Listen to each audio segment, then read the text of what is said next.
Hello बच्चों, let's take a given question. The question says assertion A is given as if current has both AC and DC components, then a DC ammeter used to measure this current will measure the average value of the total current. Reason given is the scale of DC ammeter is uniformly divided. Option 1 given है assertion is true, reason is true, reason is correct explanation for assertion. Option 2 assertion A is true, reason is true, reason is not the correct explanation for assertion. Option 3 given है assertion is true, reason is false. Option 4 given है assertion is false, reason is true. So to understand this question, we need to understand about the concept of hot wire ammeter. So यहाँ पे अभी तक हमने सिर्फ ammeter के बारे में सुना था.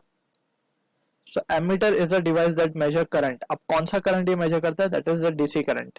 अगर हम इसकी कैलिब्रेशन देखें एमीटर की, सो जो डिविजन्स होते हैं दिस आर इक्वली स्पेस्ड. जो कैलिब्रेशन है वो प्रॉपरली इक्वी स्पेस्ड है. हम देख सकते हैं if let's say this is the ammeter, so इसकी जो स्पेसिंग हमने शो की है वो प्रॉपर है.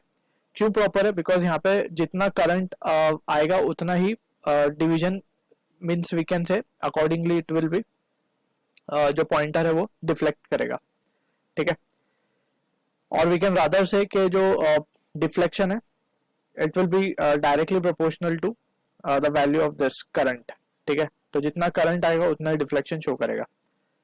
अब यहाँ से वी कैन सी ये हॉट वायर एमीटर क्या है? Hot wire ammeter is a device that we use to measure AC. अब ये एमीटर जो है it can not measure AC.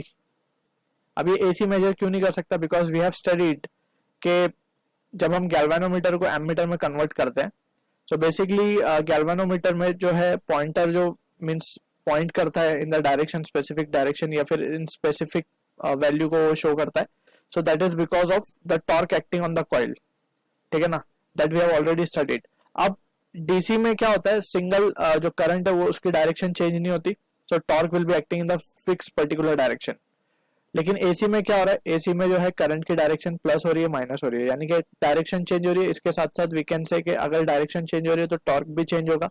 So torque change होगा तो pointer will be deflecting in both ways, right. और वो इतनी फास्ट होगा कि it will appear to be steady या फिर स्टेशनरी हम कह सकते हैं. ठीक है ना. तो इसीलिए we go for hot wire ammeter. So hot wire ammeter में वी कैन सी, अगर हम हॉट वायर एमीटर की बात करें, so it works on the heating effect of current. Heating effect of current, and we have already studied that heat जो produce होगी that is I square into RT.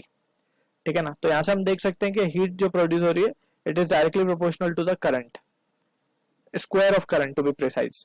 तो यहाँ से एक चीज हमें समझ में आ रही है कि जो कैलिब्रेशंस होंगे हीटिंग के हिसाब से वो कैलिब्रेशन विल बी अनइवन.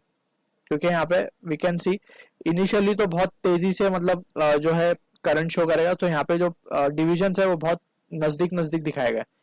फिर अगर हम देखेंगे तो थोड़े से दूर दूर पे दिखाए जा रहे हैं, फिर और थोड़ा देखेंगे तो और दूर दूर पे है. तो इस तरीके से कैलिब्रेशन होती है फॉर हॉट वायर एमीटर. ठीक है ना. अब यहाँ पे we can see since the heating effect is not linear with current, इसीलिए यहाँ पे डिवीजन जो है वो नॉट प्रॉपरली स्पेस्ड है. ठीक है. So this is the thing we need to be clear with. So as per the assertion given we have if a current has both AC and DC component then a DC ammeter used to measure this current will measure the average value of total current. So जैसे हमने यहाँ पे discuss किया कि ammeter जो है that is DC ammeter it can only measure DC value, right. AC क्यों नहीं मेजर कर पाता? Because for one complete cycle we can say कि average value is zero. Average जो होगा इसका क्या होगा? जीरो होगा. So from this we can say कि DC ammeter measures average value. इससे हमें पता चला डीसी जो एमीटर है वो एवरेज वैल्यू मेजर करता है, मेजर्स एवरेज वैल्यू. और उसका हमने स्पेसिफिकेशन भी देखा कि वर्किंग के हिसाब से किस तरीके से वो जीरो हो रहा है. ठीक है. तो यहाँ पे वी कैन सी कि अगर एवरेज वैल्यू मेजर कर रहा है तो इट इज बिन गिवन कि average value of total current वो मेजर करेगा. ठीक है ना. तो from this we can say कि ये जो असर्शन है हमारा ट्रू है. रीजन की बात करें तो scale of DC ammeter is uniformly divided, तो जैसे हमने डिस्कस किया that is also true. So but दोनों के बीच में कोई रिलेशन नहीं है, so we can say option 2 हमारा करेक्ट होगा. Assertion is true, reason is true, reason is not correct explanation for assertion. So I hope you understood the solution. All the best.